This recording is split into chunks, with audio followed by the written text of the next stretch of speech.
al reinicio o a la segunda etapa de la realización de este ciclo México ante sí mismo que la Flaxo ha realizado durante el año académico en el cual estamos. Para mí es un placer, un honor y un gran gusto tener con nosotros hoy al ministro José Ramón Cosío Díaz, quien es amigo personal, es amigo de la institución y pues una figura por todos conocida en el mundo jurídico y académico de México y de fuera, por supuesto.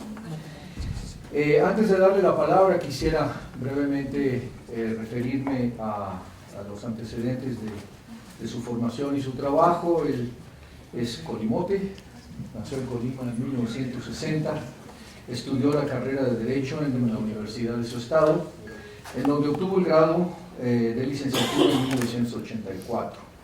Estudió la maestría en Derecho Constitucional y Ciencia Política en el Centro de Estudios Constitucionales de Madrid, de noviembre de 86 a julio de 87, y concluyó su doctorado en la Facultad de Derecho de la Universidad Complutense de Madrid el siguiente año. Él empezó su trayectoria en 1983 como profesor en diversas instituciones académicas, especialmente en el Instituto Tecnológico Autónomo de México, el ITAM, en donde además ocupó el cargo de jefe del Departamento de Derecho entre 1995 y el año 2003. Su formación profesional se ha dividido su desempeño entre la docencia, la investigación y el servicio público. Su principal vertiente de investigación es el derecho constitucional, aunque también ha realizado investigaciones en otras ramas del derecho, ha dirigido más de 70 tesis de licenciatura, maestría y doctorado, ha impartido aproximadamente 525 pláticas, cursos, seminarios, ponencias y discursos en diversas universidades de México y el extranjero, ha publicado 21 libros, el último de ellos, El caso Radilla, Estudio y Documentos, editado por Porrúa en mayo del año antepasado. Tiene más de 750 publicaciones de artículos en libros, cuadernos académicos, revistas especializadas, revistas de divulgación y periódicos. Y ha recibido importantes premios y reconocimientos, entre los que destacan el Premio Nacional de Investigación en 1998 en el área de las ciencias sociales, el Nacional de Ciencias y Artes en 2009 en el campo de la historia, ciencias sociales y filosofía, el Nacional de Comunicación José Pajés Yergo en 2010 por su labor en los ámbitos de justicia y Estado de Derecho, y el Nacional Malinali 2011 para la promoción de las artes, los derechos humanos y la diversidad cultural en virtud de su trayectoria profesional como académico, abogado y ministro de la Suprema Corte de Justicia. Y además es jurista distinguido residente del Centro de Derecho de la Universidad de Houston. Es miembro de importantes instituciones académicas, científicas y profesionales, como el Sistema Nacional de Investigadores, donde tiene el nivel 3, la Academia Mexicana de Ciencias, la American Law Institute, la Barra Mexicana, el Colegio de Abogados, el Consejo Consultivo de Ciencias, el Patronato del Instituto Nacional de Medicina Genómica y de la Academia Mexicana de Derecho Internacional. También es integrante de consejos editoriales de revistas especializadas nacionales e internacionales. Actualmente es ministro de la Suprema Corte de Justicia de la Nación, profesor en el ITAM y brinda asesoría al Comité Académico de la Licenciatura en Ciencia Forense de la UNAM, además de ser coeditor de la sección Salud y Derecho de la Gaceta Médica de México. Es articulista de la revista Ciencia de la Academia Mexicana de Ciencias y columnista del periódico El Universal, donde asiduamente leemos sus contribuciones. Él nos va a hablar hoy de los derechos humanos y la profesión jurídica, tema por demás relevante a partir del giro que ha tomado la constitucionalidad de México y las transformaciones en materia de diversos aspectos, pero fundamentalmente en derechos humanos. José Ramón, bienvenido de nuevo a esta casa, muchas gracias por tu presencia y tienes ahora la palabra. Muchas gracias por la muy generosa presentación de Francisco, el director. Lo único que faltó decir es que yo fui profesor aquí hace algunos años, también, algunos semestres aquí como profesor hace algún tiempo en el curso de Derecho y Análisis Económico, que la pasé realmente muy bien. Y bueno, aquí tengo muchos afectos, personas con las que he colaborado y realmente me siento muy contento. Cuando me invitaron a platicar de en esta charla México ante sí mismo, me pareció interesante explorar un tema que es cuáles son las relaciones o cómo debían darse las relaciones, las dos cosas, entre los abogados y los derechos humanos. Y el asunto me parece, como lo decía nuestro director, de enorme importancia, porque a mi juicio este tema está muy poco estudiado y muy poco desarrollado. Sé que esta es una escuela de ciencias sociales, sé que aquí hay personas muy connotadas en materia jurídica, está el doctor León Solara, está otras personas que aunque no son abogadas trabajan muy bien con derecho, el propio Francisco, como Karina que está aquí, en fin, algunas personas, pero me gustaría empezar con algunos elementos muy básicos, por si puede ser esto de utilidad para ustedes. Nosotros los abogados vemos al derecho y así es como solemos entrenar a los chicos que más adelante van a participar en el ejercicio profesional, básicamente a partir de la enseñanza de las normas jurídicas. Nosotros en los primeros años de la escuela lo que hacemos es darles cursos de teoría general, antes llamada Introducción al Estudio del Derecho, para que tengan una concepción más o menos general de lo que son las normas, de lo que es un sistema, cómo se mueven las normas en el sistema, cómo se producen, cómo se generan las relaciones de validez entre las normas, básicamente. Y una vez que se tienen estos elementos, entonces empezamos en lo que se sigue denominando, desde luego con una metáfora, las ramas del derecho, a irles enseñando contenidos particulares, los contenidos del derecho mercantil, del civil, del laboral, del penal, etcétera, para que los chicos se vayan familiarizando con estas herramientas y con estas herramientas estén en posibilidad de participar profesionalmente. A lo mejor en algunos programas se les enseña más economía, más políticas públicas, algunas técnicas cuantitativas, etcétera, o conocimientos cuantitativos, pero en general ese es el programa que tienen países. Y por ejemplo ustedes analizan lo que se está hoy midiendo en Coneval. Pero con independencia de la forma en la que los chicos están, o los estudiantes se están formando, cuando se sale a la vida profesional, con el derecho se hacen operaciones cotidianas que a mi punto de vista lo que hacen es, como gran categorización, formalizar buena parte o una parte muy importante, si ustedes quieren, de las relaciones sociales. Y lo que los abogados hacemos una vez que estamos practicando y con ese entrenamiento es establecer formas muy complejas en ocasiones, muy sofisticadas, para tratar de formalizar una gran cantidad de relaciones sociales. Los que están estudiando en esta institución y terminen dentro de unos años podrán tener un diploma, o podrán tener una maestría, o podrán tener un doctorado, a partir de un reconocimiento jurídico a los estudios que les hicieron en esta institución. Las personas saben que son hijas de sus padres o padres de sus hijos porque hay, con independencia de cuestiones biológicas, actas de nacimiento, actas de matrimonio, actas de defunción que nos van indicando las formas en las que nosotros estamos categorizados socialmente y desde luego para efectos del orden jurídico. Y así podría yo seguir un buen rato explicando la manera en la que el derecho, insisto, formaliza las relaciones sociales a partir de estas consideraciones. Desde luego están distintos niveles de producción normativa, tenemos reformas constitucionales como todas las que asistimos en el otoño del año pasado para modificar cuestiones políticas o cuestiones relacionadas con la energía, etcétera, que realiza un grupo específico de individuos denominados legisladores. Tenemos reformas de carácter legal, en la Suprema Corte de Justicia dictamos sentencias, otros órganos dictan o establecen o otorgan permisos, licencias, concesiones, etcétera. Otras personas, como los notarios, certifican la manifestación de una voluntad para generar testamentos y así sucesivamente. Muchas personas en distintos momentos en las sociedades estamos constituyendo normas jurídicas.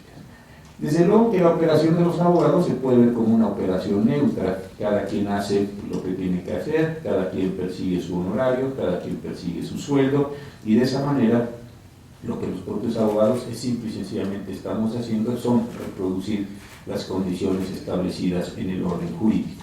Y si esto fuera así, pues órdenes jurídicos buenos producirían normas jurídicas buenas y órdenes jurídicos malos, para ser muy simple mi categoría, producirían normas jurídicas, los buenos buenos y los malos malos. Desde luego, porque los abogados seríamos puramente instrumentales a la creación de estas normas. Si alguno de ustedes ha tenido la oportunidad de leer un libro que me parece interesantísimo, el título es un poco, no hace mérito al contenido, que se llama Los juristas del horror, un libro de un profesor alemán de nombre Ingo Müller. El profesor Müller demuestra con enorme claridad la manera en que los jueces y los abogados alemanes aplicaron con enorme precisión técnica, con un rigor maravilloso en un conjunto de sentencias, las disposiciones de Nuremberg y algunas otras normas establecidas por el régimen nazi. Si ustedes analizan formalmente las sentencias, y insisto desde un punto de vista estrictamente técnico, las sentencias serían buenas. No tenían una parte de desarrollo, su parte de consideraciones, sus partes de conclusiones, y a partir de ahí se generaría este ejercicio, insisto, neutro.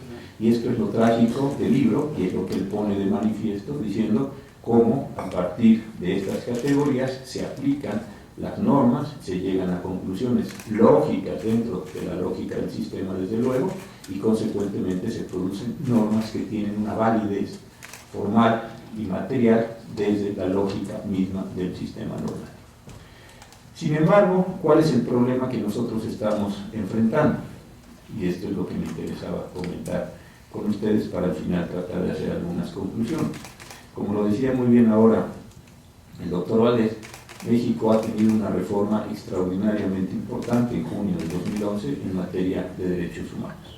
Sin duda alguna, yo creo que la transformación del artículo primero, básicamente, es una de las transformaciones más importantes que ha tenido en nuestro orden jurídico nacional en sus 200 años, y probablemente en términos materiales, desde mi punto de vista, sea la más importante que ha tenido la Constitución de 17 por la gran cantidad de contenidos que tiene. En primer lugar, se establece que existe un sistema de protección de derechos humanos, ya no de garantías individuales. En segundo lugar, se dice que esos derechos humanos están compuestos por todos los derechos que estén establecidos en la Constitución, más todos los derechos que estén contenidos en cualquier tratado internacional celebrado por el Estado mexicano, o el Estado mexicano sea parte.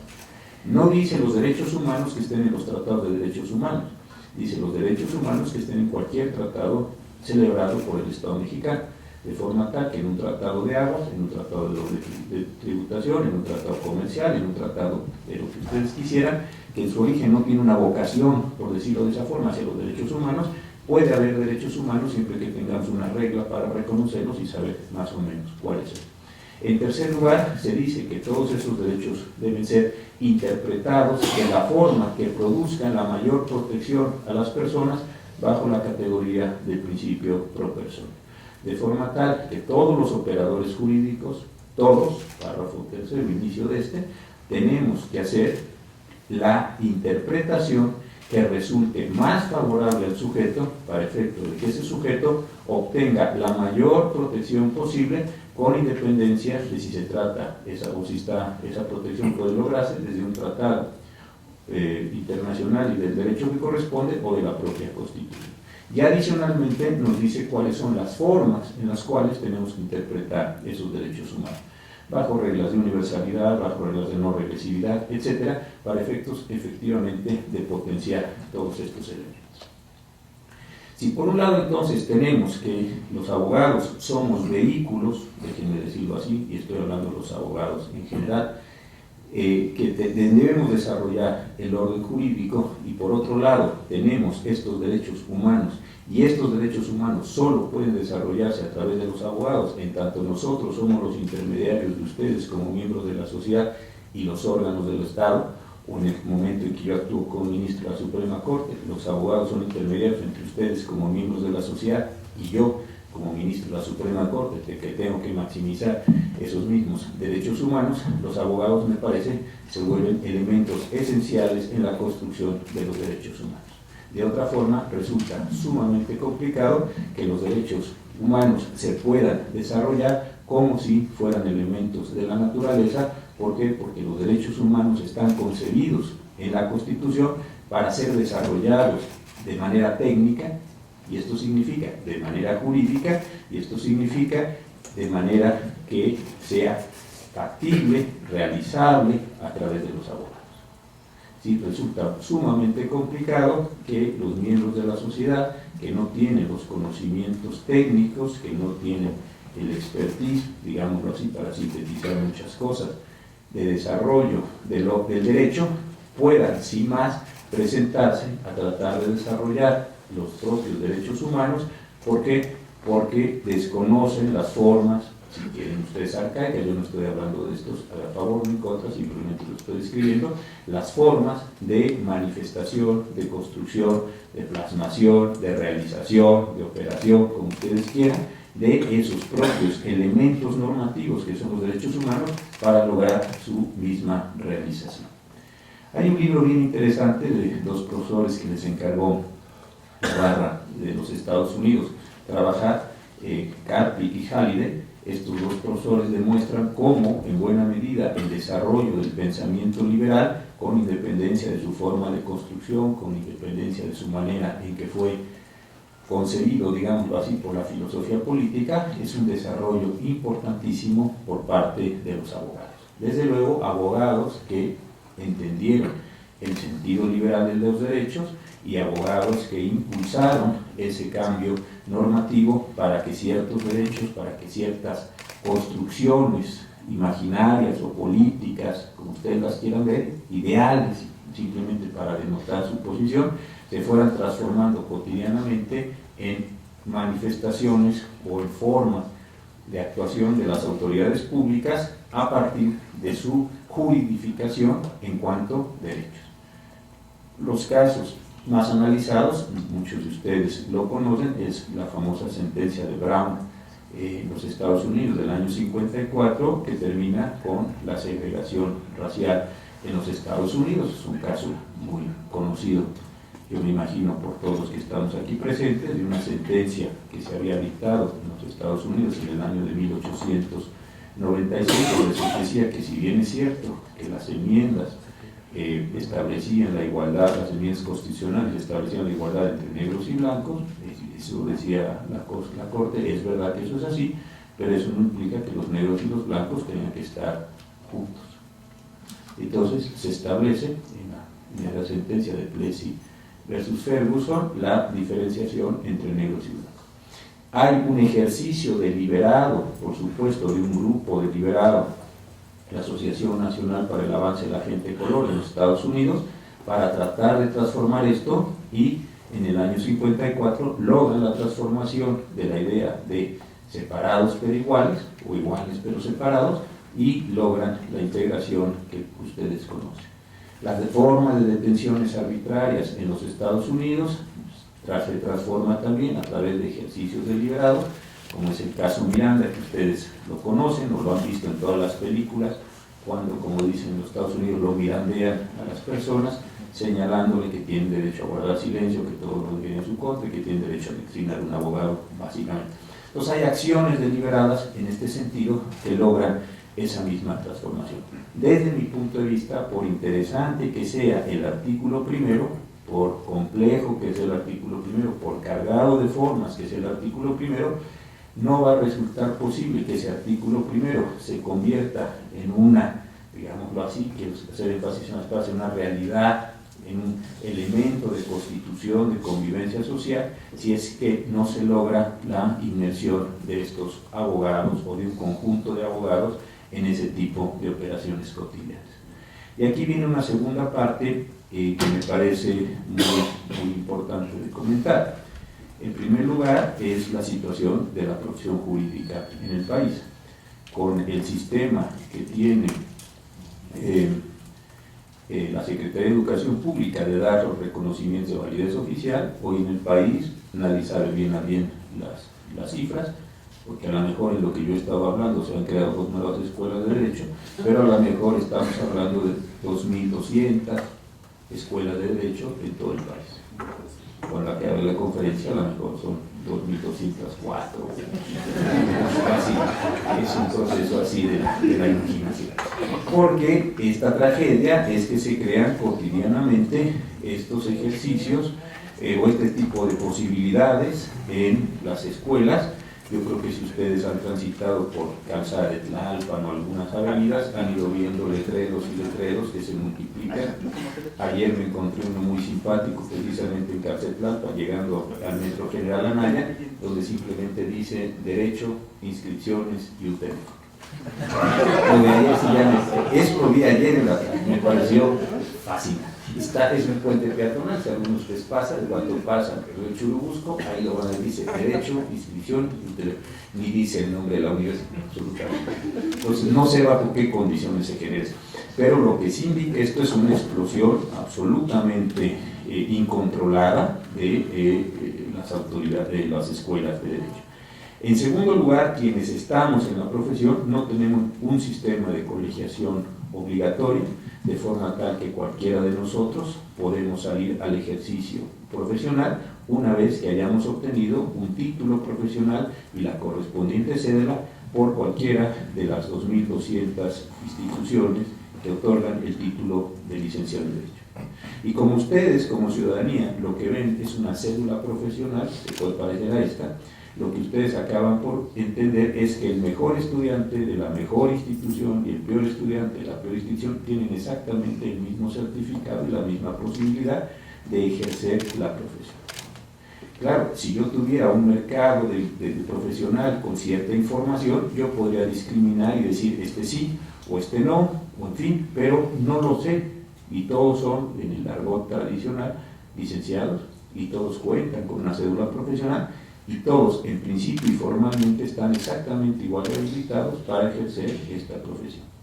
Para quienes ya estamos en la profesión, y tenemos tiempo en la profesión, tampoco tenemos un sistema de certificación, o de control, o de avance, o de simple y sencillamente verificación de nuestros comportamientos, y desde luego tampoco de nuestros conocimientos.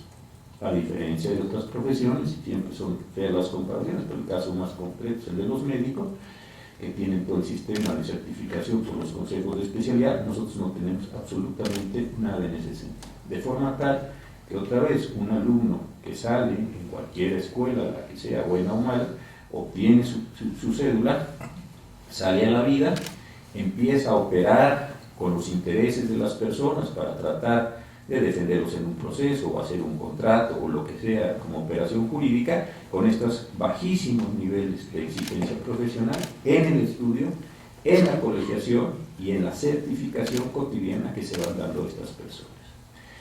Adicionalmente a esto, creo que hay un problema más, y es que todo este ejercicio profesional de los abogados está completamente oculto. Son muy pocos los libros, maestro Lara, que yo recuerdo sobre sociología de la profesión, sobre análisis de la profesión, sobre quiénes tienen la profesión, sobre mediciones de la profesión. En este caso, se pueden asociar despachos de contadores con despachos de abogados. ¿Es eso correcto? ¿Pueden los contadores y los abogados estar en una relación como la que se presentó en algún despacho contable de los más importantes del mundo, en los Estados Unidos, con el caso de la empresa Enron, y para que unos litiguen y otros verifiquen, hagan las auditorías y otros declaren? ¿Eso es factible? ¿Eso no es factible? No lo sé. Pero no tenemos allí ningún tipo de control. Desde luego no tenemos una planeación hacia dónde va la profesión, qué estamos haciendo con la profesión, etc. Y aquí sí me parecía muy interesante, ya que me invitaron ustedes a hablar, decir que tal vez valdría la pena que como escuela de ciencias sociales, y teniendo los chicos que aquí acuden a la necesidad, ahora sí, de hacer tesis, sería interesante que algunas de estas tesis empezaran a medir a la profesión jurídica. Creo que vale la pena medirla por sí mismo, cómo se mueve, quiénes son, qué está pasando, cómo se educan, sobre qué se educan, qué libros se están leyendo, etcétera, etcétera, etcétera. Ahí me parece que hay una parte de estudio muy válida. Pero en el enorme esfuerzo que ha hecho Flaxo para tratar de alcanzar esta idea de desarrollo de los derechos humanos, las formas que ha tenido de colaboración tan importante con la Suprema Corte, la forma de entrenamiento que está dándole herramientas a quienes estudian aquí y la forma en que nos está ayudando a reflexionar sobre derechos humanos. Me parece que si no reflexionamos sobre la manera en que los abogados se pueden convertir en un vehículo de desarrollo de los derechos humanos, esto puede tardar muchísimos años, o de plano frustrarse en el propio camino. Del lado de los abogados tenemos muchos problemas con derechos humanos. ¿Por qué? Porque los seguimos considerando un objeto de culto y no los estamos considerando como algo que debe ser operativizable, si cabe esta expresión.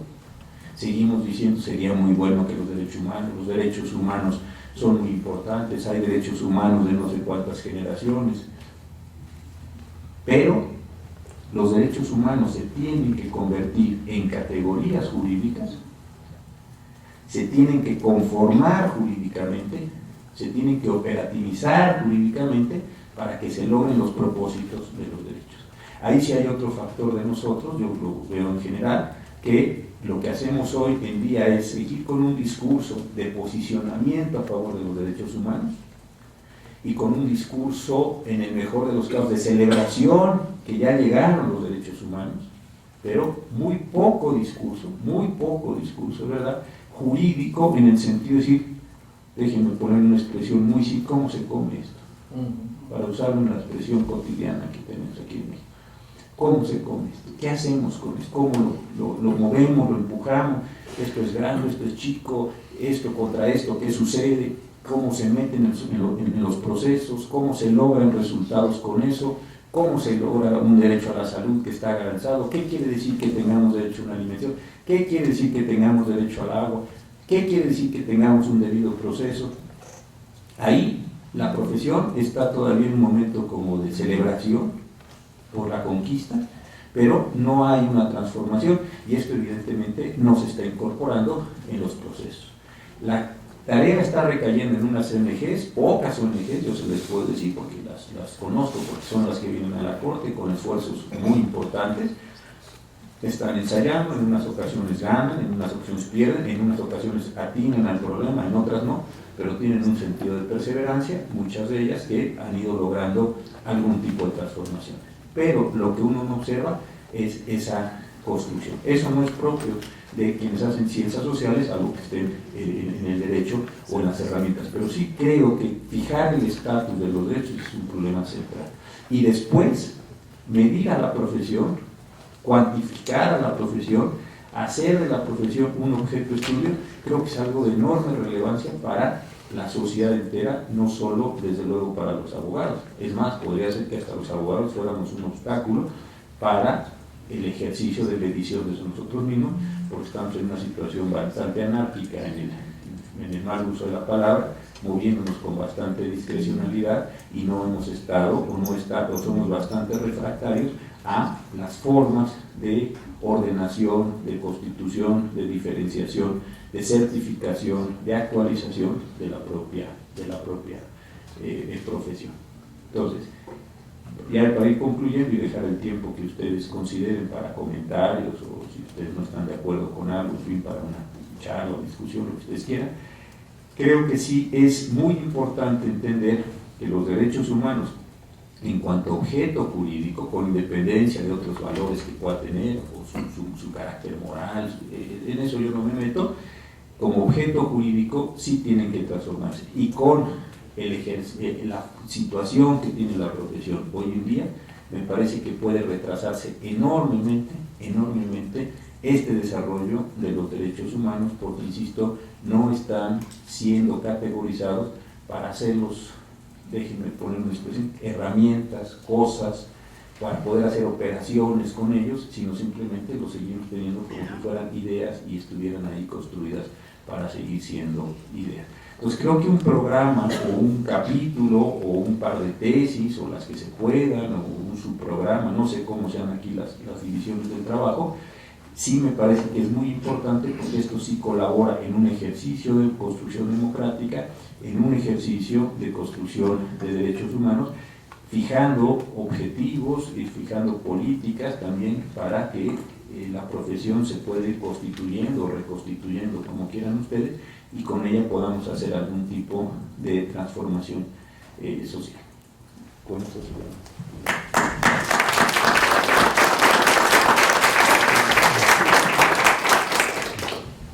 Muchas gracias, José Ramón.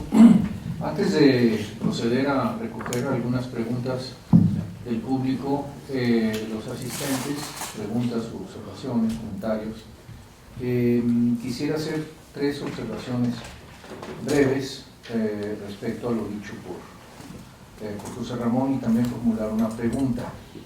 Bueno, en primer lugar, el primer comentario es, le agradezco la deferencia de referirse a Flaxo como un ámbito posible para la realización de una tarea de esta naturaleza. Desde luego, la sociología política y la sociología de las profesiones es una parte de nuestro trabajo, y considerando el reto que hemos asumido también con nuestra maestría en Derechos Humanos y Democracia, y con nuestras vinculaciones con el Poder Judicial de la Federación, particularmente con la Suprema Corte y el Consejo de la Judicatura, en el apoyo docente y de investigación en materia de derechos humanos, corresponde efectivamente a esta institución, como a otras, pero sin duda continuar con este trabajo, profundizar en este trabajo, abrir mayores perspectivas en cuanto a este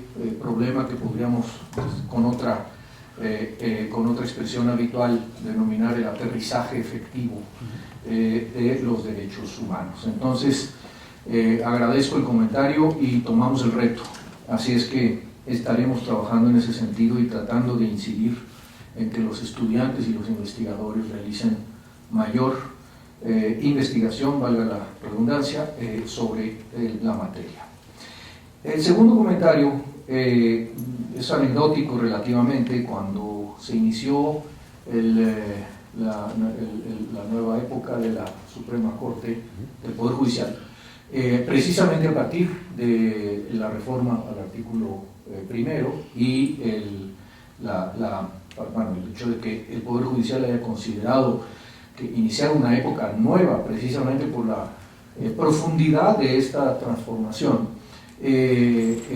Flaxo, como otras instituciones, también participamos en algunas conferencias que se dieron en 5 lugares distintos de la República Mexicana por magistrados y jueces, para tratar de explicar a magistrados y jueces el contenido, las consecuencias, la trascendencia de esta reforma y de su aplicación.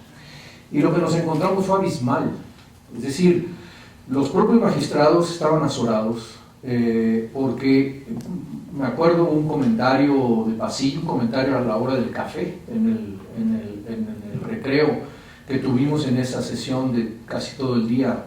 A mí me tocó estar en Mazatlán, que comentaba un juez que cómo iba él moralmente a justificar su práctica como magistrado, como juez, para aplicar normas de acuerdo a principios que antes aplicó exactamente de otra forma.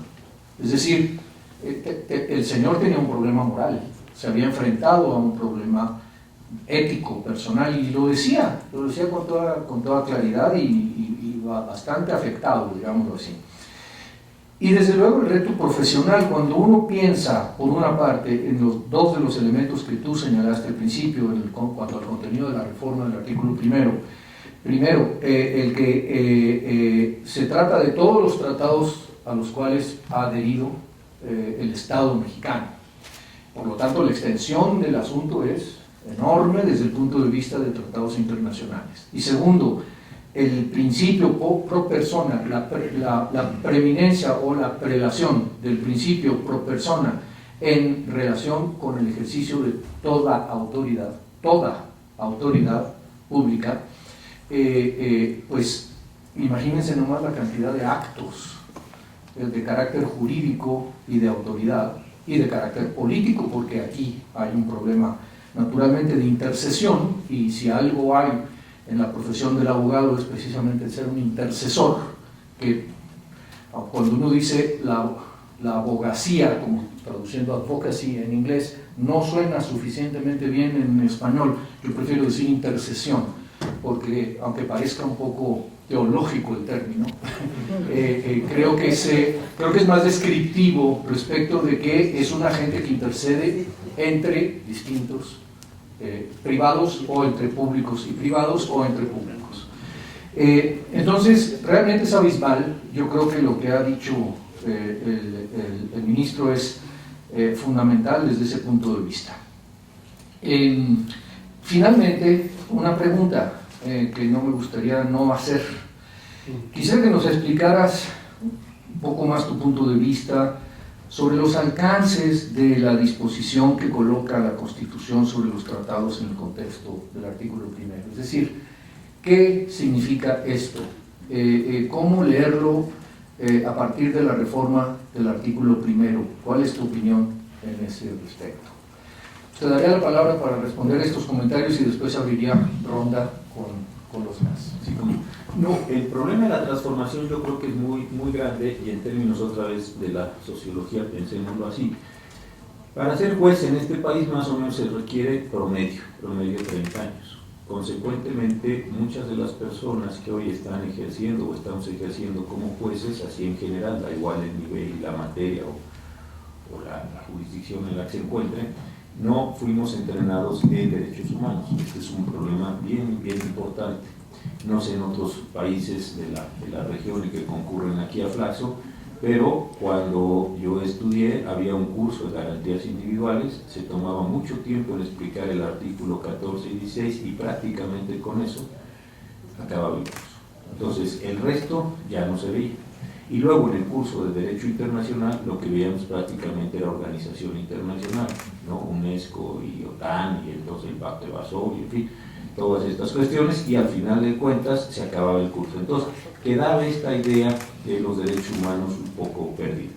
Inclusive cuando uno hablaba de derechos humanos en esta discusión de si la Constitución de 1857 reconoció o otorgó derechos, cuando se hablaba de derechos humanos parecía que uno lo que estaba viendo era una fuga hacia el naturalismo y que uno estaba ya hablando de cosas muy locas. Tenía inclusive una connotación algo peyorativa la expresión derechos humanos en aquel entonces. Parecía como algo que podía estar más vinculado con un pensamiento religioso, en general en este país, pensamiento católico, con la doctrina de acción nacional. Es decir, tenía una parte como de no atención. Es cierto que algunos programas en los últimos años han empezado a incorporar el tema de derechos humanos, pero esto empieza apenas, y así mismo, así son las transformaciones sociales, empieza a ser una materia, pero la mayor parte de los juzgadores no tuvieron esta formación. Sí es verdad que se han hecho enormes esfuerzos, y ahí Flaxo ha colaborado mucho, en la materia de tratar de entender, de explicar, de capacitarse en el sistema interamericano, en el sistema general de derechos humanos, en la categorización, etcétera, pero sí es algo que va a entrar, por un lado. Por otro lado, hay que recordar que en la parte judicial hay un problema interesante, y es que los jueces no nos planteamos a nosotros mismos los problemas que nos tocan. Creo que esto desde luego sería sumamente peligroso, que yo me hiciera preguntas, yo las contestara y conforme a mi respuesta la sociedad tuviera que operar en sus distintas condiciones. Creo que esto sería muy peligroso. Y entonces eso a lo que lleva es que uno espera a que los asuntos, decimos nosotros, caigan en la Suprema Corte, en los tribunales, y si no llegan los asuntos, aun cuando a uno le parecería muy interesante pronunciarse sobre un determinado tema, no tiene uno el vehículo otra vez para poder decir, yo quiero decir algo sobre el derecho del agua. Bueno, muy bien, cuando llegue un asunto que trate el derecho de agua, le planteen algo relacionado con el derecho de agua, diga algo, pero así a cuento de nada salir diciendo ya a propósito el derecho a la agua, es una cosa, o sería sumamente extravagante en términos de la cultura jurídica. Una vez que llegue el caso, también hay ciertas restricciones. Hay casos en los cuales nosotros operamos, decimos, en estricto derecho, y otros casos donde tenemos posibilidad de suplencia de quejas, si es un caso de menores, si es caso de trabajadores, si es un caso penal, y desde luego se trata no del ejercicio del Estado. Ahí podemos nosotros reconfigurar de alguna manera los puntos de límite. Pero hay algunos otros casos en que se dice esto es de derecho estricto y consecuentemente es toda la materia administrativa. Si nos dicen que lo que están buscando es una definición de derecho al agua, la damos. Y si no nos plantean el derecho al agua, no decimos nada, para seguir con mi ejemplo, porque estas son, digamos, reglas de equilibrio en el juego. Entonces ahí también hay una parte, y eso también creo que del lado de la sociedad ha empezado apenas a moverse. Yo, por ejemplo, pongo un caso, y es verdad, ustedes algunos sabrán, a mí me tocó ser ponente en los dos casos de aborto, en dos casos de aborto, particularmente en el de la ley de plazos aquí en el Distrito Federal, y lo que uno observaba es que los argumentos que se daban por parte mía, y hay que ser autocríticos, y de otros colegas, pero también de quienes vinieron a litigar a favor o en contra, eran argumentos muy desordenados con el uso del derecho internacional.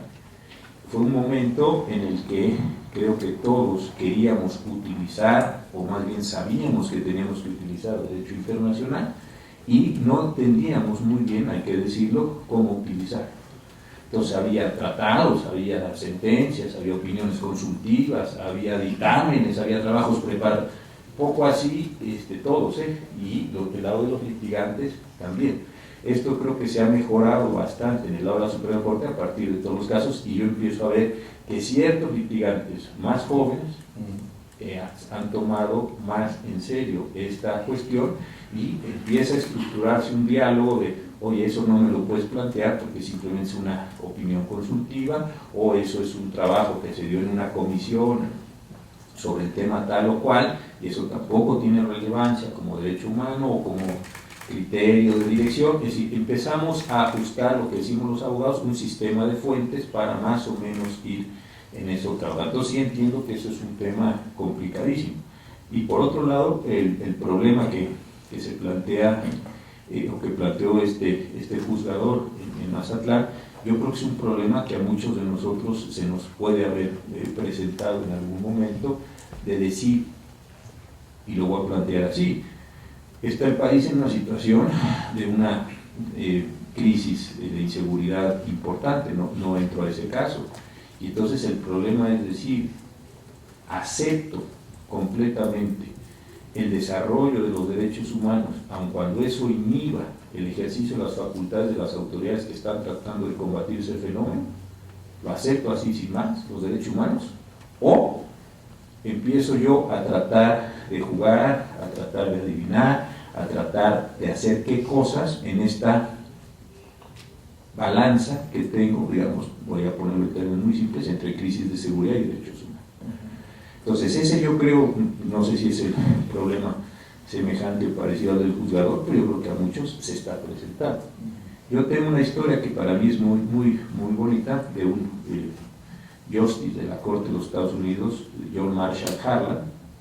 Este es un juez que es designado después de la Guerra Civil, y antes de la Guerra Civil él vive en el estado de Kentucky, y al parecer, lo que yo entendí, es que venía de una familia esclavista. Entonces a él la condición de los negros, pues como el pensamiento dominante en aquella época, era bastante normal, y pensaba que era un estado natural de las cosas. Sin embargo, cuando se llevan a cabo las enmiendas, esta enmienda que muchos de ustedes vieron cómo se construye en esta película de Lincoln, en este caso, la 14 enmienda, en ese caso, ¿qué es lo que sucede? Que él, siendo justice, tiene un giro radical. ¿Por qué? Por una razón, porque dicen, obviamente no con esta contundencia, pero lo que dice es, si antes la Constitución no decía nada de este fenómeno, y esto era lo que las leyes permitían, pues era lo que las leyes permitían, bien o mal, yo no soy legislador. Si hoy mi Constitución me dice que yo tengo que comportarme de una manera completamente diferente, me tengo que comportar de una manera completamente diferente, y se convirtió en el juez más protector de todo, digamos, el grupo de gente de color en los Estados Unidos. Entonces yo creo que aquí hay cambios muy interesantes. Él internalizó desde luego este cambio constitucional de una manera, otros jueces lo habrán puesto de otra manera, pero sí creo que en su momento esto generó y está generando algún tipo de problemas en el sentido de decir, le damos a los derechos humanos, déjenme ponerlo así, hasta donde lleguen, o hay cosas que sí y hay cosas que no en función de la posición. Yo creo que si analizan ustedes opiniones de la Corte, que son las más visibles, pero también si hicieran una medición de tribunales colegiados, etcétera, de otros tribunales, ustedes podrían ver que hay esa crisis, que hay esa tensión, por ponerlo simplemente en esos términos, entre este cambio, que creo que sí es extraordinariamente fuerte. Luego, en el tema de los tratados, yo diría nada más dos cosas para permitir y otros tipos de intervención. México, por las razones del régimen que se vivía, por esta idea de que este es un país completamente democrático, por búsqueda de legitimación, etcétera, yo creo que firmó prácticamente todos los tratados que se dieron en el siglo XX, todos. Si uno busca la compilación de relaciones, es una cosa así, ¿no? No van a pensar todo, y que trata también, y que también se llamaban entonces en su tiempo los tratados de la trata de blancas, lo que se llamó en su momento de forma muy despectiva, luego estos y luego los del trabajo, pero tratado que pasa, tratado que se firma. Y dos, en un libro bien interesante que está en el fondo aquí traducido de un profesor Reuter, el profesor Reuter dice una cosa muy interesante, dice: ¿cómo creen ustedes que es una negociación internacional donde tienen, simplemente pongo esto así, personas de muy diversas religiones? Tienen un país con unas religiones católicas, otras protestantes, otros tienen religiones, son judíos, otros son musulmanes. ¿Cómo creen ustedes? Dice que se llega con consensos muy grandes y para llegar a consensos se ponen textos muy bajos. Porque claro, si alguien quiere poner así perfecta, yo no puedo firmar eso porque mi sistema, simplemente estoy hablando del religioso, hay otros muchos factores, pero eso. Entonces el gran problema también de los tratados internacionales en esta materia es que son textos, no sé si intencionadamente, pero sí de una conformación bastante baja. Entonces muchos tratados con muchos derechos, con un lenguaje particularmente vago, en muchos de los casos se tiene derecho a esto. Aplicar eso, manejar eso, construir eso, darle operatividad a eso, no es un asunto en absoluto fácil. Yo creo que ahí es donde vamos a tener que hacer un gran esfuerzo para ordenar, construir, jerarquizar, etcétera, etcétera, etcétera, ese tipo de problemas, ¿no? Y la tercera cuestión es bien interesante. Aquí hay dos lecturas en la... bueno, el artículo tercero dice que los tratados y los derechos de fuente internacional y los tratados, los derechos humanos de fuente constitucional y los derechos humanos de fuente convencional se tienen que interpretar de forma que generen la mayor protección posible a las personas, lo que se encuadra bajo el principio pro persona. Tuvimos dos casos en la Suprema Corte bien interesantes.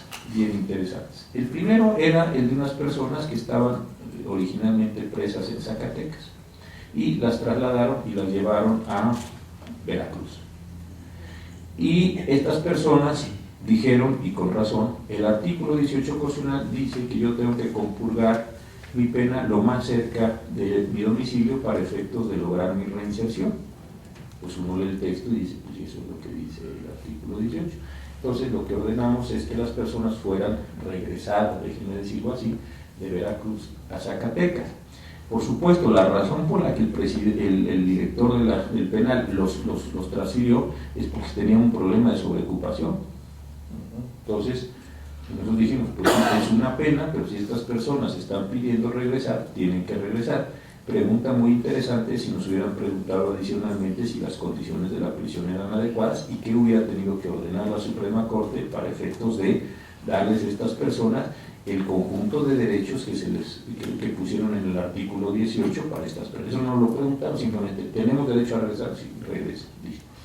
Ahí, ¿cuál fue la situación? Si ustedes comparan lo que dicen los derechos en el sistema interamericano con lo que dice la Constitución, resulta mucho más protector lo que dice el artículo 18. El sistema interamericano tiene algún enunciado muy pequeño. Entonces, ahí que dijimos, ¿cómo resolvemos este caso? Con artículo 18 y se acabó el problema. Tuvimos unos pocos meses después un trabajo, un tema en el que teníamos que determinar si había trabajos forzados y si eran permitibles o no los trabajos forzados en Quintana Roo, en una ley que los impone. Ahí, ¿qué es lo que hicimos? Vimos qué es lo que decía la Constitución sobre trabajos forzados y qué es lo que decía el sistema interamericano sobre trabajos forzados. ¿Y qué fue lo que hicimos en ese caso? Le dimos una preponderancia a lo que establecía el sistema interamericano. Entonces, esta es la forma en la que estuvimos operando un tiempo. Yo, para efectos míos, pero lo pongo así como la metáfora, pensaba que si los derechos podían ser una especie de objetos, pensémoslo así.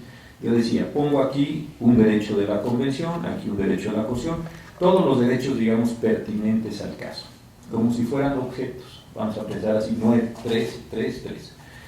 Y mi argumento es, ¿cuál de los 9, si es que tuvieran, es el más protector de todos? Vamos a pensar que fuera por tamaño, pues este sería el más protector, y lo aplico. Oiga, ¿su fuente es constitucional o su fuente es internacional? No sé, me es relevante porque me está ordenando el párrafo que yo vea el más protector de todos. Si fueran estos dos objetos nomás, pues entonces mi ejemplo es así.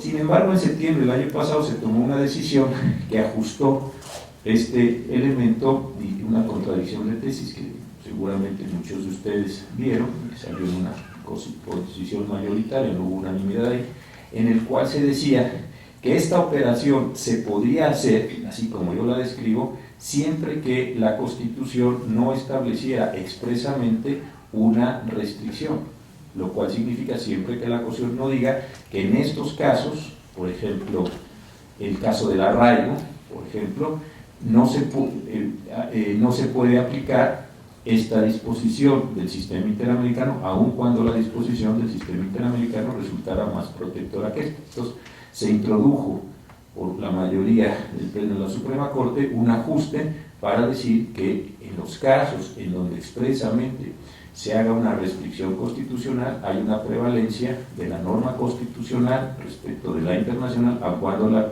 constitucional tuviera un menor nivel de protección en materia de derechos humanos. Yo creo que hoy ese es el estado del arte en la Suprema Corte de Justicia en cuanto a esta materia. Entonces, en general se da esta situación de identifica el precepto o el derecho más protector con independencia de la fuente, salvo en los casos en que se presente esta cuestión. Yo así es como la describiría lo más simple que puedo. Muchísimas gracias, José Ramón.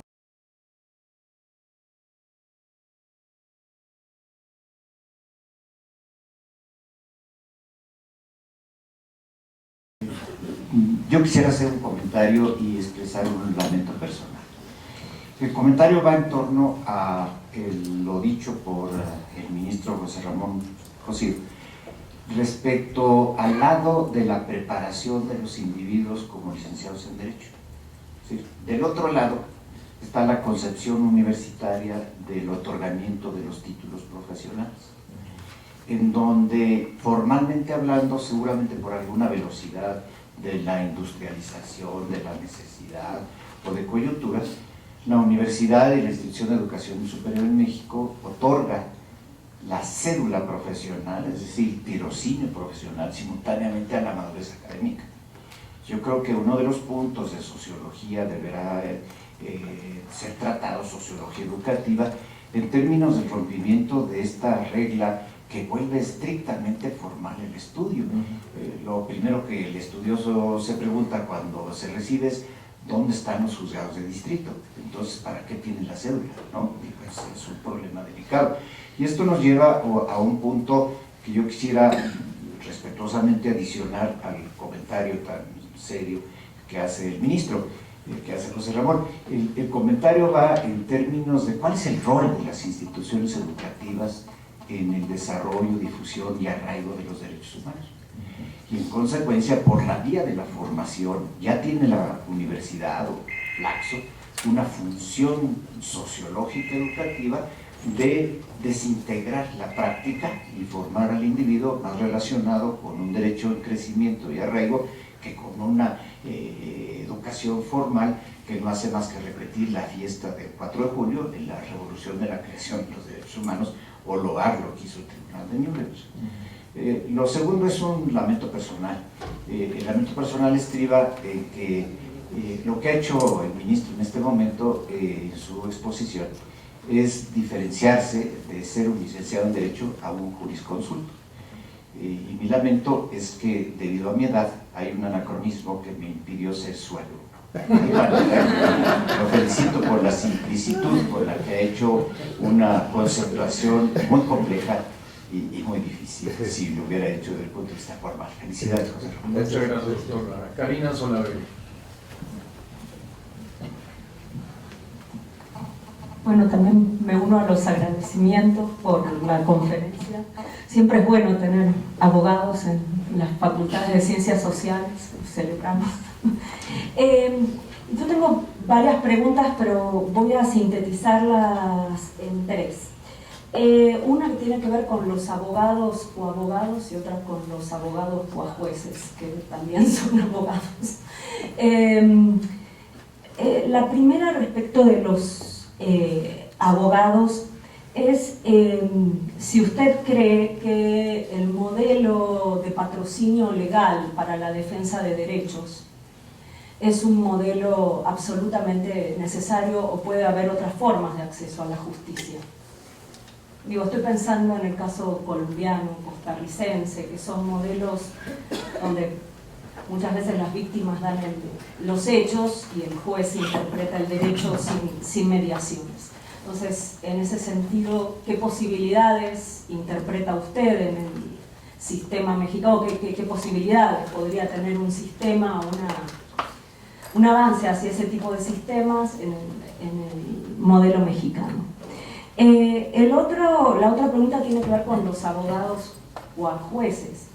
Y digo, bueno, yo vengo estudiando esto desde hace mucho tiempo y una de las cosas que me llama la atención es la capacidad de adaptación que tiene el Poder Judicial mexicano en general, sobre todo la Suprema Corte de Justicia, para bien y para mal.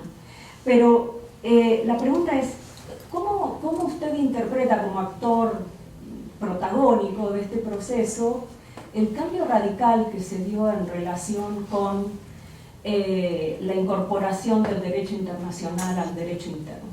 ¿A qué tipo de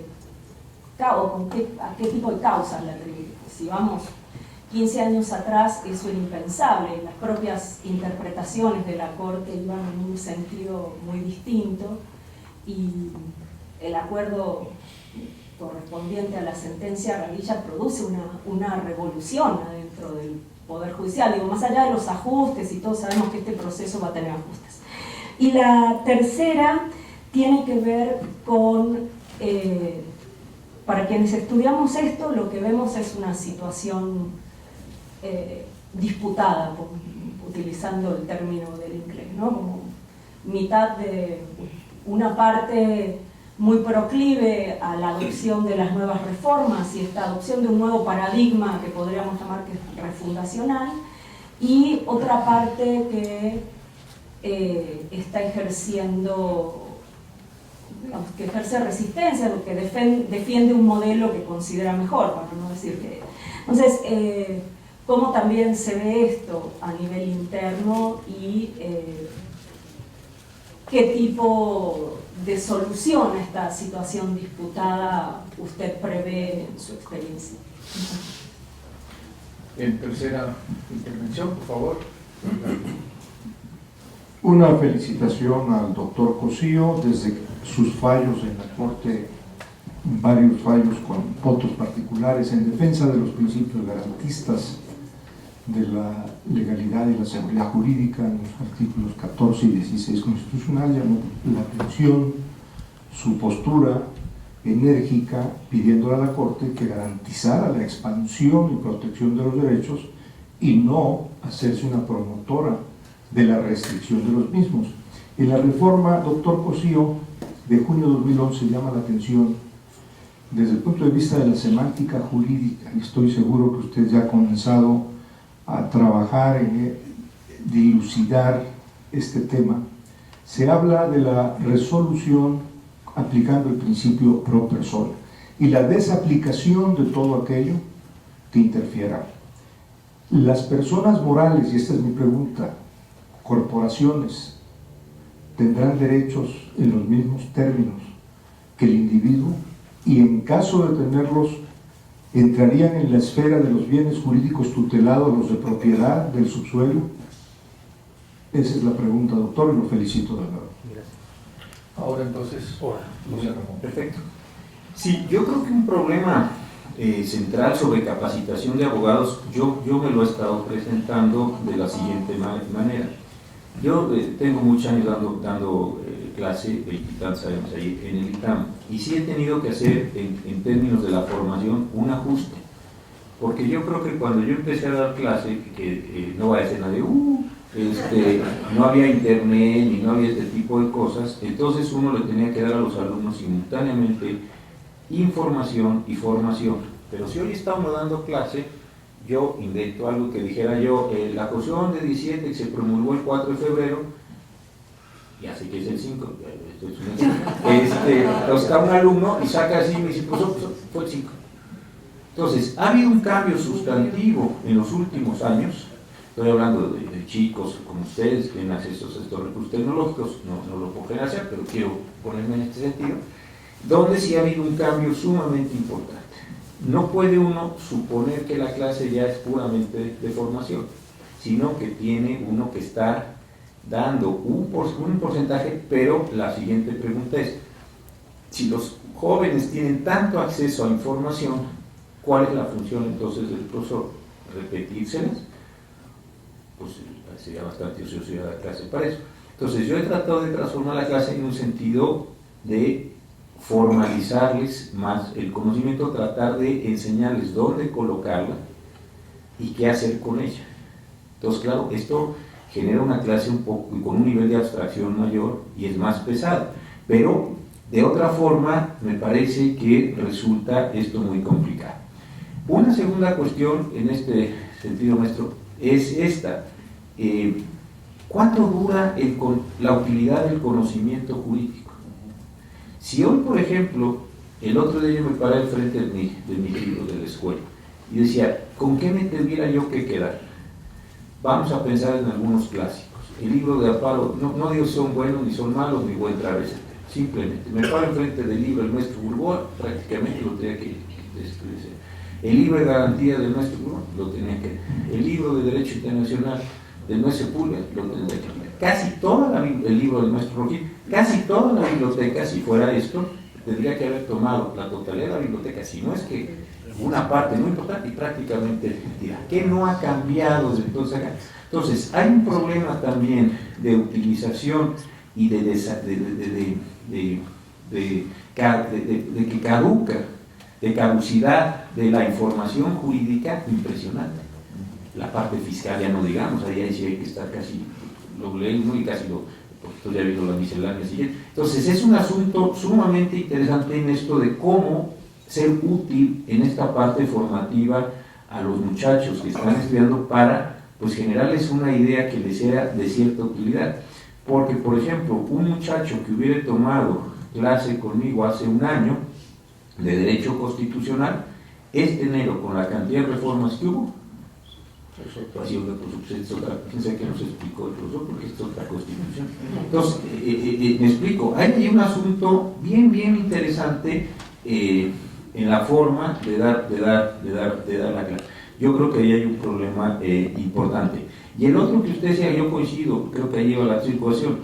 El hecho de que yo tenga una cédula me habilita para que yo pueda ejercer sin mala profesión, o una vez con la cédula en la mano, tengo que obtener una certificación o adicional, un examen de barra o algún equivalente para demostrar que tengo esos conocimientos. Ceneval ya sabemos sirve para otras cosas, está muy bien, es un avance importante, pero una vez que salgo, ya sin más me voy a la vida profesional, o me tengo que entrenar, tengo que tomar una capacitación, tengo que demostrar que esa universidad que me dio los conocimientos, bueno o mal, me formó lo razonablemente bien para que yo pueda prestar un servicio profesional, etc. Entonces yo creo que ahí sí hay un elemento sumamente importante. Y creo como profesión que tenemos que revisar la forma en la que estamos, como institución educativa, usted pregunta, la forma en que estamos educando, porque sí creo que se ha dado una transformación brutal en la forma en que los alumnos pueden acceder a materiales jurídicos que para nosotros, ir al diario, obtener un diario oficial, la ley de esa, si no era de las leyes muy comunes, los códigos de porro, etc., era muy complicado, tenía uno que ir al lugar, se pasaba era muy azaroso encontrar esto. Ahora, es una cuestión relativamente fácil, entonces creo que ahí sí hay un papel central de las instituciones educativas, ¿no? En el caso de que dice Karina, a mí me parecen muy bien estas, digamos, maneras distintas de lograr estas participaciones. Sin embargo, no creo que por ahí vaya la tendencia. ¿Y cómo lo puedo medir? Por la nueva ley de amparo. La nueva ley de amparo, siendo una ley sumamente progresista y con independencia de los defectos técnicos que tiene la ley, que tiene varios, etcétera, pero es una ley que reitera el modelo de que para acceder al amparo como juicio de protección de derechos tienes que ser abogado y estar encuadrado en el marco, en el mundo de los abogados. Entonces, la ley más progre, déjenme decirlo así, reitera el modelo. No, lo entiendo. Entonces creo que ahí el tema es que no veo una tendencia hacia allá. Lo que sí he empezado a ver, no tiene que ver directamente con esto, pero sí me parece muy interesante, es la participación en procesos ya formados con la parte del amicus, ¿no? Eso sí lo he empezado a ver y eso ha sido bien interesante. A la Corte cada vez más nos llevan amicus, ya saben, son opiniones que se forman en instituciones sobre los distintos temas. El momento así más importante, esto fue sin duda aborto, los casos de aborto, ahí sí se presentó mucha gente de muy distintas posiciones a traernos distintos contenidos. Y ahora sí hemos empezado a tener algunas connotaciones o algunas formas de actuación en este mismo sentido. Entonces, eso sí ha refrescado, vamos a decirlo así, alguna manera. Pero yo no veo en este momento estos esfuerzos para tener una especie de, o acciones de distinto tipo. Es más, hay restricciones que me parecen importantes si ustedes ven la manera en la que se están ordenando las acciones colectivas. Se han puesto tantos obstáculos para el ejercicio de acciones colectivas que verdaderamente quedaron de abajo. Porque son, se han impuesto este tipo de cuestiones, entonces sí parecería que es esta modernización a pedazos porque no se dan los cauces de una mayor participación. Luego, la capacidad de adaptación de los jueces, sí y no, porque aquí hay una parte que es bien interesante, aunque nos resulta no muy fácilmente medible. Yo lo cuento porque es una experiencia que he hecho pública. Hace tiempo, ya hace muchos años, yo tenía relativamente poco de llegar al ministro, me invitaron a dar una charla sobre temas de competencia económica. Y conocí ahí a una juez federal de los Estados Unidos, una señora Diane Wood, es una señora muy lista que trabaja temas de competencia económica en el circuito de Chicago y adicionalmente es profesora de economía en la escuela de Chicago. Entonces una señora que realmente entiende economía y entiende competencia económica. Y me hizo un comentario muy interesante. Me dijo, para venir a México me puse a ver las sentencias de ustedes, de los tribunales federales. Y lo que observé es que no tienen decisiones de fondo. Pero ¿cómo no entiendo? Si no hay una conceptualización de la competencia económica, lo que hay muchas cosas es, estás fuera de plazo, te falta esto, la parte formal del derecho. Me pareció una observación listísima. Dije, ¿qué será? Me dijo, ustedes como que soban el problema, pero no le entran al problema. No digo, no lo digo así, pero es una traducción de mi mal inglés, una traducción libre de mi mal inglés. Pero yo entendí que lo que estaba más o menos diciendo es, pues sí, ya está la competencia y racarra, pero no le entran al tema. Entonces me pareció una cuestión interesante. Entonces, sí es verdad que hay una capacidad de adaptación, pero la capacidad de adaptación a veces mimetiza lo que ya estaba, el nuevo problema con las formas formalizantes tradicionales. Creo que ahí hay un tema bien interesante. Entonces, en lugar de que nosotros nos ajustemos al problema material, déjenme tratar de explicarme así, ajustamos el problema material a nuestras formas y la transformamos en formas y no entramos al corazón de los problemas. Yo creo que ese es un punto donde se da algo de esta adaptación. Entonces, eso es verdad. Y por otro lado, sí hay que decirlo que ciertos sectores, y ustedes los han visto en casos muy importantes, nos han empezado a llevar otro tipo de litigios y nos han forzado a tener que hacer otro tipo de pronunciamientos. Porque esto también hay que decir, eso no tiene también. Cosas que hemos tenido que decir, las hemos tenido que decir porque nos las han preguntado correcta, formalmente, y nos han forzado. Entonces, sí hay una parte así de adaptación, con independencia de que hay algunas personas que me parece que sí se han tomado muy en serio, ¿no?, el sistema y los cambios, para no hablar en términos personales en ese sentido, ¿no? Y la tercera cuestión, de lo proclive o no proclive, en el caso de la Suprema Corte, también esto tiene que ser muy interesante, y esto tiene que ver con la designación de ministros de noviembre del año. Porque si ustedes saben, tú Karina, que todo esto lo has cuantificado muy bien, el ministro Silva y la ministra Sánchez Cordero, que suelen votar en este sentido que tú le denominas, yo simplemente sigo con la expresión proclive, se van los dos juntos en noviembre del año que entra. Entonces, ¿qué acontece si vienen dos no proclives o menos proclives? Pues entonces sí se genera un desajuste muy importante. Yo creo que ese es un momento para mí absolutamente central de lo que puede acontecer en la Suprema Corte. Porque más o menos la sustitución del ministro Ortiz y del ministro Aguirre se dio por personas. El ministro Gutiérrez es más liberal, desde luego, pero sí se dio una sustitución que no ha generado todavía una. Pero yo creo que la elección de los dos ministros para el 15 es absolutamente central, y eso sí me parece que define la condición completa de lo que puede suceder en la Suprema Corte en ese momento.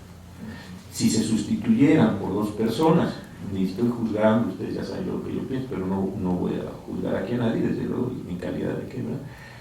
Si tuviéramos en ese momento una sustitución en ese sentido, sí se desbalancea muchísimo la forma de construcción de la Suprema Corte de Justicia. Y luego, en lo que usted plantea, maestro, es verdad que este problema de la interpretación pro persona, bueno, se puede hacer una enorme cantidad de revuelos y de ideas. Yo le digo, mi modelo fue ese. Si me está diciendo el constituyente todos los derechos están en la misma posición, pues entonces, insisto, casi como si fuera un ejercicio físico, porque no tengo todas las herramientas para poder resolver el problema así conceptualmente, pero casi muy así en el sentido de los pragmáticos norteamericanos. Las ideas son herramientas y con las ideas se hacen cosas. Yo pongo cosas, es decir, este es el derecho A, este es el derecho B, esta es la situación concreta de este sujeto. En esta situación concreta de este sujeto que me viene a pedir amparo, ¿con qué lo protejo más? ¿Con A o con B? Con A, pues se aplica; con B, pues se aplica B. Y entonces es simplemente un modelo de resolución del problema, porque si no, entonces sí se empiezan a hacer construcciones, etcétera, y eso puede, al menos para mí, tomar una enorme cantidad de tiempo, y una presión que también tenemos los tribunales es, pues, las enormes cargas, y hay que sacar costos. Como modelo general de resolución, yo le diría, es esa cuestión. El otro problema que usted me plantea tiene dos componentes. Uno, que tiene que ver con la parte específicamente de energía, y como sabemos que vamos a tener casos de esos sí no me voy a poder pronunciar. Hoy vi en la mañana que 25 intelectuales, decía Jornada, habían promovido una solicitud, y está eso, entonces esa parte no. Pero la otra parte sí, con todo gusto, y es si las personas morales tienen derechos o no, y eso desde luego sí lo hemos reconocido, y simple y sencillamente hemos estado discutiendo algunos casos sumamente específicos. Por ejemplo, si una persona moral tiene derecho a la privacidad. Este es un tema que se ha presentado, entró y salió, y no hemos tomado decisión. Pero ya son los casos muy específicos de si la persona moral, por decirlo así en general, respecto del caso específico donde ahí a lo mejor hay una cuestión. O si, por ejemplo, usted que una persona moral tiene un derecho a la salud, pues es difícil así de ese problema, ¿no? Pero Flaxo, ¿tiene derecho a la salud Flaxo o tiene derecho a sus componentes? Ya serían cuestiones. Pero en general la respuesta es sí. Si se sigue aplicando los criterios normales en ese mismo sentido. Y la última cuestión que usted planteó, y la dejé al final porque es muy interesante, es esta. la carga que se puso en la materia de derechos humanos, y yo creo que es enorme. En el caso de la sentencia Radilla, tiene tres componentes de la mayor importancia. El primero no es más que formalizar o ordenar la idea de lo que le llamamos nosotros un control concentrado.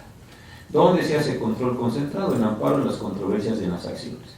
Para los que no son abogados, ¿qué significa un control concentrado? Que nosotros declaramos que la norma tal es inconstitucional, sea para efectos individuales en el amparo, o sea para efectos generales en controversias de acciones, si es que tienen una votación de 8 o más miembros. Entonces, eso no es novedoso, simplemente se ordena. La segunda cuestión que se incorpora, y esta sí es una discusión muy vieja, que iba y venía, entraba y salía del orden jurídico, es esto que se llama el control difuso. Este sí es un tema muy, muy importante porque, insisto, era así intermitente en nuestro orden jurídico. Y ahí, ¿qué se dijo? Que todos los juzgadores del país, todos, no importa si son federales o locales, o si son juntas, o si son agrarios, o si son lo que sea, tienen la obligación de desaplicar las normas legales que consideren contrarias a la Constitución respecto al caso concreto. Esto sí fue una posición muy, muy importante. ¿Por qué?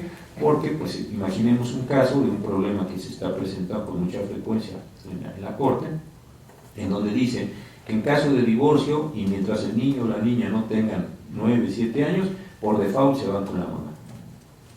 ¿Es eso contrario al derecho humano del padre? ¿Existe una razón cultural, biológica, etcétera, para que eso acontezca o no? Supongamos que un juez dijera, yo creo que esa es una norma inconstitucional.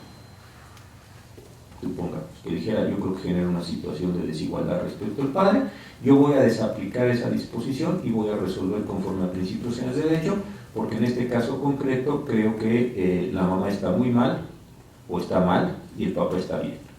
No, me da igual si es un problema, lo que sea, simplemente lo pongo como ejemplo general. Entonces ahí el juez desaplica y como no tiene norma de solución, dice voy a resolver en el interés superior del menor del cuarto, y entonces le asigna la custodia al padre y a la madre le da un régimen de visitas, algún tipo de esas cuestiones. Listo. Pero la última parte es que dice todas las autoridades del país, el tercer párrafo, así empieza. Entonces esto genera una carga brutal para las autoridades del país, porque esto, si nos lo tomáramos así rigurosamente al pie de la letra, significaría que toda autoridad del país tendría que buscar, no para desaplicar la norma, pero sí qué interpretación que le va a dar a la Constitución, a la ley, a un reglamento, etcétera, sería la que más favorecería al sujeto que está siendo objeto de un acto de autoridad. Eso es lo que así significaría. Y esto también es un tema impresionantemente grande. ¿Por qué? Porque desde una autoridad de tránsito tendría que pensar, etcétera, hacer todas estas construcciones, en fin, este es un tema muy complicado. Está ordenado a ellas, ya se sabe que pues las condiciones culturales, en fin, va a ser esto difícil, pero al menos sí queda la posibilidad del control judicial, que el juez diga, yo anulo el acto de usted como autoridad. ¿Por qué? Porque usted, autoridad, no logró la interpretación más favorable. Ese es otro tema distinto. Entonces, ahí está conformado lo que tuvo el caso Radilla. Gracias, maestro. Muchas gracias. Última ronda. Por favor, primera pregunta, segunda pregunta y tercera pregunta. Les pido brevedad porque estamos sobre el tiempo. Claro, sí. Buenas tardes, ministro. Soy Antonio Vázquez, del Centro de Investigación y Docencia Económicas, el CIDE. Estudio la carrera de Derecho. Primero quiero agradecerle por su voto en el caso de la institución de la interdicción. Me sirvió mucho para entender esta institución. Y bueno, estoy estudiando la carrera de Derecho y tengo esta percepción que es muy desagradable de que tener derechos humanos lo único que significa es no tenerlos. Yo me imagino que en el 2011, antes de la reforma, hubo una persona que le violaban 3 garantías individuales y después de la reforma, esa misma persona le violaban 10 derechos humanos. Entonces es una percepción muy desagradable, y sí estoy de acuerdo en que a veces los abogados no son suficientemente competentes o no se comprometen demasiado en la defensa de los derechos humanos o ni siquiera tienen conocimiento de, como usted dijo, cómo se comen los derechos humanos, pero también creo que es un problema de los garantes de los derechos humanos. En ese sentido, yo me imagino que llegamos muy tarde al reconocimiento de los derechos humanos y se debe celebrar que se reconozcan, se debe celebrar que hay un marco jurídico para la defensa de las personas, pero también creo que llegamos temprano. En ese sentido, me imagino que una persona, un policía federal que torture a un detenido, e incluso en presencia del abogado defensor de ese detenido, o que haya un gobernador que diga que los derechos humanos no son para las ratas, hace difícil imaginarse que haya derechos incluso de tercera generación. Pues yo creo que también es un problema de los garantes. Y la pregunta viene en el sentido de cuánto más o menos era el tiempo necesario que debíamos esperar para poder reconocer estos derechos sin comprometernos a que los estuviéramos violando teniéndolos en el texto constitucional. Segunda pregunta. Buenas tardes, doctor. Mi nombre es Karen Luna, soy investigadora del Observatorio de Política Social y Derechos Humanos y brevemente nada más quería pedirle si pudiera particularizar un poco en torno a los retos que ve acerca de la justiciabilidad de los derechos económicos, sociales, culturales y ambientales, evidentemente tomando este gran punto de partida que significa la reforma constitucional de 2011 y por supuesto la en materia de amparo. Nada más. Y por última pregunta por acá, por favor. Buenas tardes, soy Cristina Gómez de Flaxo. Sí, sí. Buenas tardes, soy Cristina Gómez de Flaxo. Tengo dos preguntas. Una, ¿cómo se ha portado el ciudadano, como se dice, el sujeto frente a todas esas posibilidades nuevas? Una vez que la Constitución de México sí es muy antigua y es la que la gente está acostumbrada a seguir, a portarse de acuerdo con esta norma, ¿no? Y la entrada de los acuerdos internacionales no conocidos por el ciudadano, además de que en México también persisten algunos usos y costumbres, ¿no?, anteriores a la Constitución y muchas veces contrarios, ¿no? Entonces, ¿cómo se ha portado el ciudadano y cómo eso va a ser introducido también a la formación del abogado para pues, que pueda ser también parte de este proceso de educación ciudadana, ¿no? Sí. Y la segunda es cómo se han portado también el Ministerio Público y la misma Procuraduría y la Policía Judicial frente a estos cambios, porque una vez que también son abogados, ¿no? Y si estos ámbitos y estos actores también han estado siendo rediscutidos en la formación del abogado, ¿no? Ya que estos son hasta muchas veces los que están más cercanos a este ciudadano que está frente a todas esas posibilidades que la mayoría de ellas no conoce todavía, ¿no? Entonces, ¿cómo se está discutiendo eso en la formación del abogado también? Gracias. Muchas gracias. Muchas gracias. El tiempo que va a tomar esto, la verdad no tengo ni idea. Es una pregunta sumamente complicada de tratar de hacer un pronóstico, pero sí me parece que desafortunadamente va a tomar este tiempo. Y yo creo que lo que sí necesitaríamos entender, y ese es uno de los problemas que yo tengo con la profesión me parece, en otros países donde existe mejor colegiación, donde existe mejor organización profesional, la profesión se preocupa de mantener las condiciones del ejercicio profesional en ciertos, no perfectos, no hay, los abogados como profesión general tenemos una función social buena, mala, etcétera, pero en fin, se preocupa la profesión de mantener ciertos niveles de control, ciertos niveles de orden, ciertos niveles de limpieza, déjenme usar estas expresiones, para el ejercicio mismo de la profesión. Desde luego, en la profesión pasan muchas cosas, pero se toleran hasta ciertos niveles. Donde hay colegiación obligatoria, cierto tipo de excesos, ciertas maneras de mentir, ciertas formas de ejercer la profesión, el propio gremio expulsa, digámoslo así, a las personas y les impide. En México, como no tenemos ningún sistema que institucionalice el ejercicio profesional, entonces los miembros de la profesión no cuidan su hábitat profesional, déjenme decirlo así.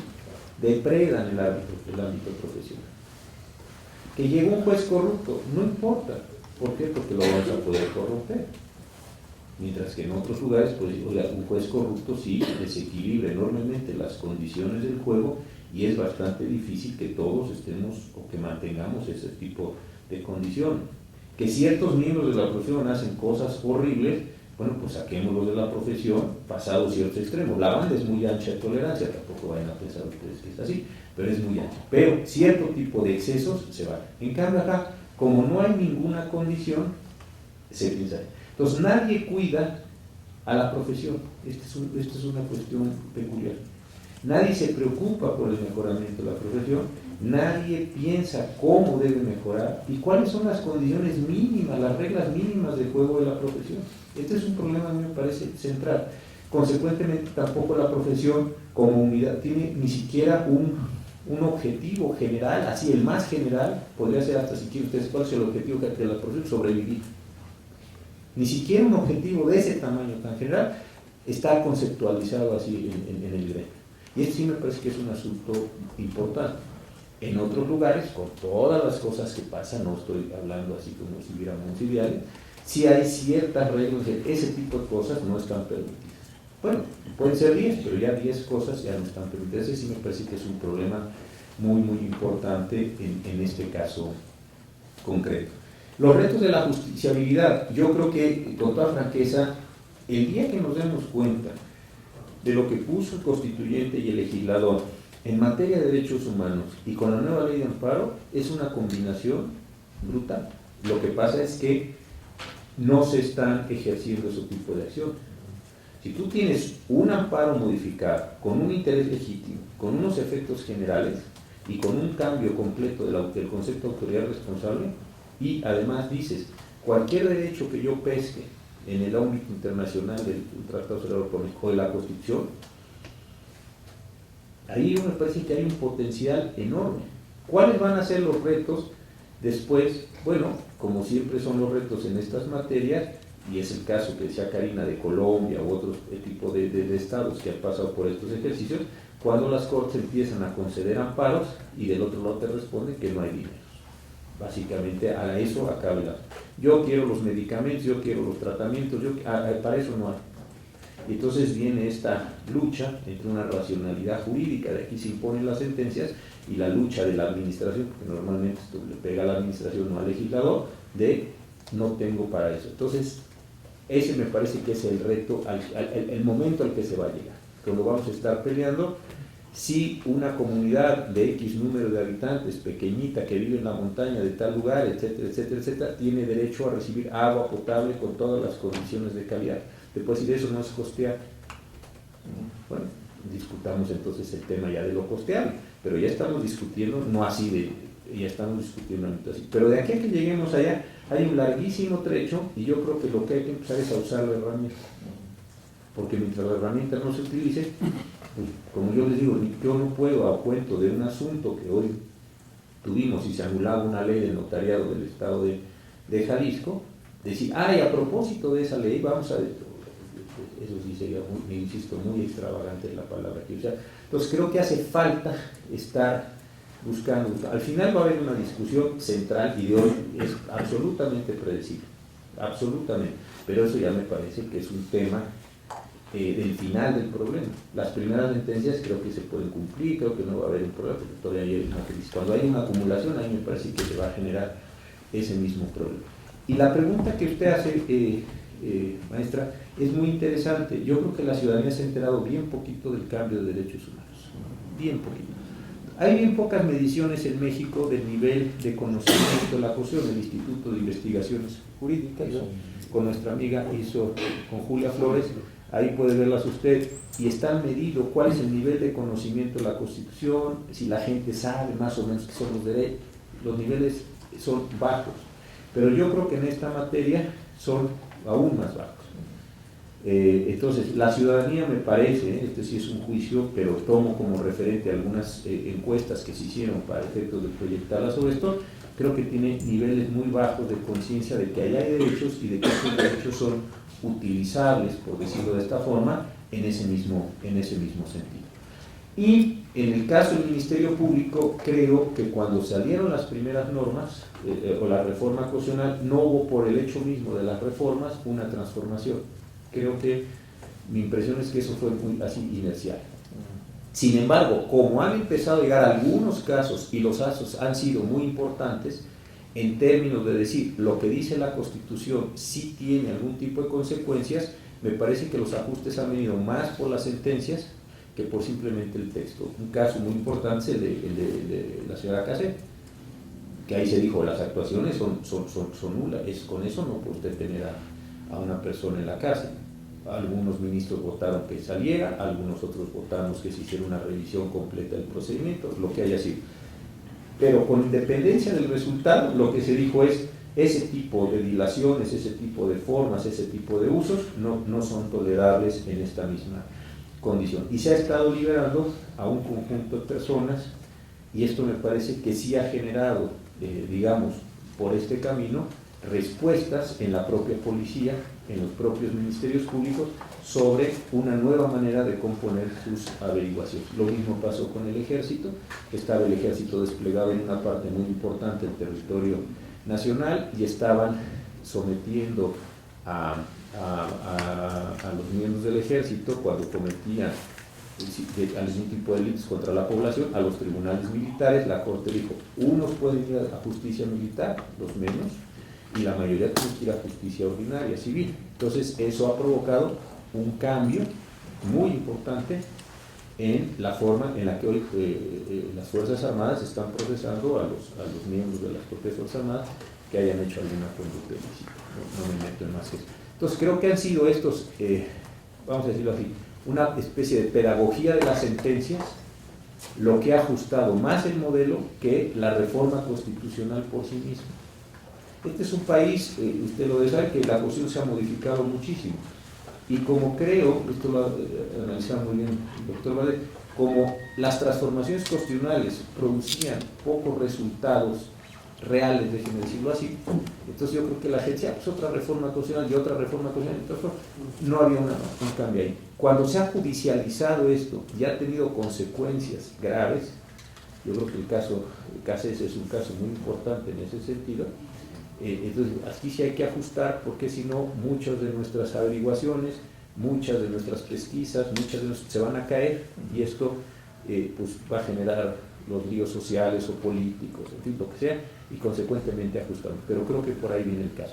Pero desafortunadamente sí me parece que a nivel de la ciudadanía no ha acabado de internalizar que hay un nuevo sistema de derechos y sobre todo lo que tú preguntabas, que hay una nueva forma de exigibilidad de esos mismos derechos.